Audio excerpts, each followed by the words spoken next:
Okay, so you can use any kind of pencil. I'm going to use a charcoal white pencil because it'll show up well on her body, and then I can wipe it off with my hand. So basically, I'm going to imagine that there's a scapula right about here, and the point of shoulder is going to come to about that point. And of course I don't have that open in my anatomy, but we'll cut to that. And then this is really important. A lot of people measure to the wrong point in this bone, and I'm going to make a big X right here. This is the point where the actual fulcrum of the bone happens. And so if we look over here, okay, and oh, I have a good thing for this too. If we look over here, you can see this is the elbow, and this comes up, and this is the horse's shoulder right here, and then down to the elbow. This is the actual point right here. X marks the spot. That is where the bone bends from. This is where you measure from. And I have seen even very advanced sculptors make this mistake. Okay, and also here, it bends throughout the entire joint here, and the joint sort of stays as a box. And there's another point that I've seen a lot of sculptors make a mistake. So that when this leg here bends, it bends kind of leaving this as a box, and then comes back here.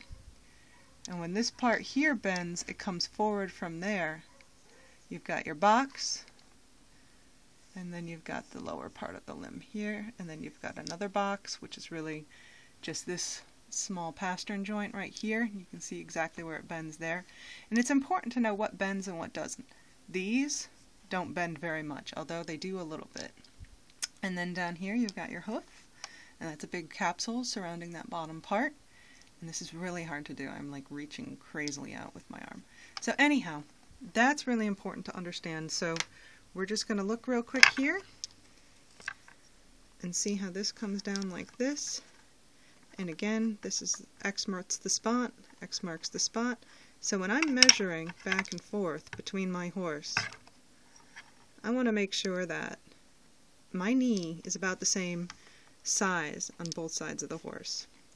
And when I measure the forearm and I do my proportions, I want to make sure I'm measuring from this point here up to this point here, not back here to the elbow. And I really need to understand my topography and understand the anatomy of the bones underneath to make sure that I'm bending that bone at the right point. So that's a big key. Let's flip her around. And I'm just going to visualize it. I'm not going to mark the spots. And okay, I'm pretty happy with this. When I put this one down, this lands in the same spot. So you're going to do this all over. The back leg, again, is another really important one, so I brought this over. There's this stifle joint here, and I'm going to show that in a second. That moves and comes down. Okay, I love dry erase. So it can start and be all the way up here, or it can be all the way down here. So it goes doot, doot, doot, doot, and it slides back and forth. So that is not a good measurement point. You need to understand that that is like your knee. It kind of moves around. It moves around a lot more on a horse. And this all right here is where, this is called the entire, this entire region right here is called the stifle joint. And essentially this moves back and forth. You have this X marks the spot kind of bone topography point that you can sort of find, and that's, I don't want to use this on her because that'll stain it. That's roughly in this region. There's a lot of meat surrounding that. On any horse, you're going to have this whole spot right here. But when you're measuring, that is roughly the spot where you want to pick, and then you go down to here in the lower region, and you kind of have this nice, hock joint that's kind of easier to identify the different regions of. And again, just like the elbow, this right here is not the point you want to measure from. When the horse brings his leg forward and bends it and tucks it up, that is going to be much farther away. That's going to stay out. It's going to move with this lower bone here. You don't want to be measuring from the tip of the hock. The only thing that you really can measure the tip of the hock from is from here to here. Those two points. Those bones won't change points very much from there to there. But from here to here, that is going to change hugely. So don't measure from there. I have seen that made as a mistake all the time. So again, you know, when the horse bends his leg, this right here moves much farther away. You want to be measuring from this center of the joint. That's the fulcrum. Okay? So that hopefully was a very inarticulate way of explaining how that works. But basically, again, measuring from here to here. And then the last thing that's a lot of fun to do. Oh, so I had a little picture here that I was going to show. This shows the locking mechanism of the stifle. And you can see how the stifle is shown here to move and come around. And then from the front, you can see how that whole stifle, that's the little stifle patella, right there, the whole stifle joint here is 3 different tendons, and that's different from even your dog. You really can't even use your dog as an example. 3 different tendons here that hold this whole thing in place like a big sock, I guess. I don't know. It wraps around, it really holds it down tight, and it allows this crazy movement back and forth, and then when your horse is standing straight, it locks up into place in something called the stay apparatus.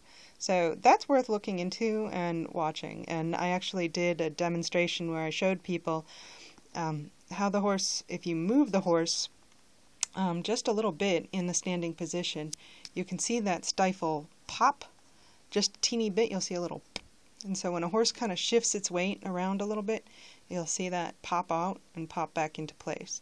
So anyhow, the bottom line though is the stifle joint is something that sculptors always have a hard time getting right. You really have to pay attention to precisely what's going on, understand that it moves, and that it doesn't always lock down, and it doesn't always lock up.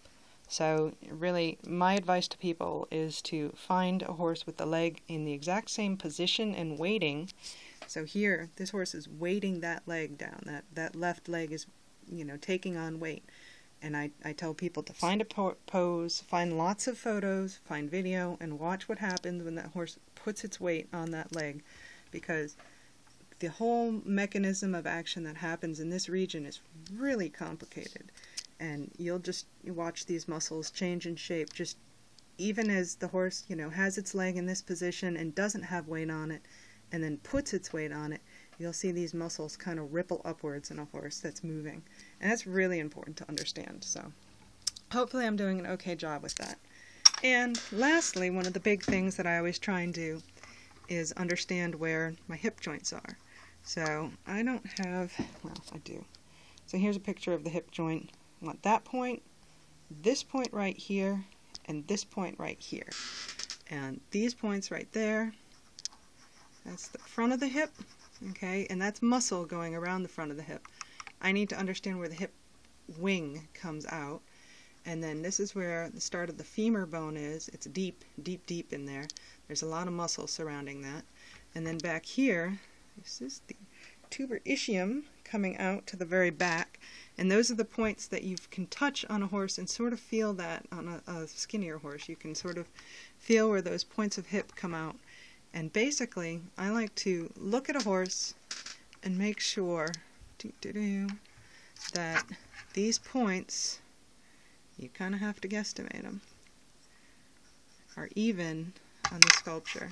And so I basically look at them. A friend of mine who's a vet, hi Jackie, gave me this suggestion years ago, and it is such a good suggestion. And it makes it so much easier. And so basically, I'm probably not doing it the way she would do it, but aha, look at that. I brought the line over. Oops. I brought the line over. It's roughly equal. And here's what you do. Then you stand back and you look and you go, oh, okay, are my hips in the same spot? And that's really important. That's not going to change. The distance of the hip to the back of the tuber ischium is not going to change. And you want to make sure that that's roughly the same on both sides of your sculpture, roughly, pretty much the same. And of course, though, you have to keep in mind that, you know, again, there's a lot of muscle mass here coming back, and when the horse weights these areas, you're going to see these flex and contract. But for the most part, these 2 points, except for on the heaviest of horses, these 2 points right here are roughly equidistant. So I like to tilt my sculpture and look at it from that angle and make sure that things are symmetrical from that point of view. So I hope that kind of made sense. And again, you know, here's your other spot to measure. Measure from here. This is the femur bone. Let's flip it around. And I haven't done this yet. I've been really off on this sometimes. Okay, and so the femur bone comes down here, and at this point, you've got your horse's leg stretched down like that because it's not in the actual locked mechanism right here, because the horse is moving and it's not locking up unless there's a problem. That is going to be, the stifle is going to be forward just a little bit, so roughly my mass is right here. Anyhow, I hope that made sense. And, yeah, have a good day.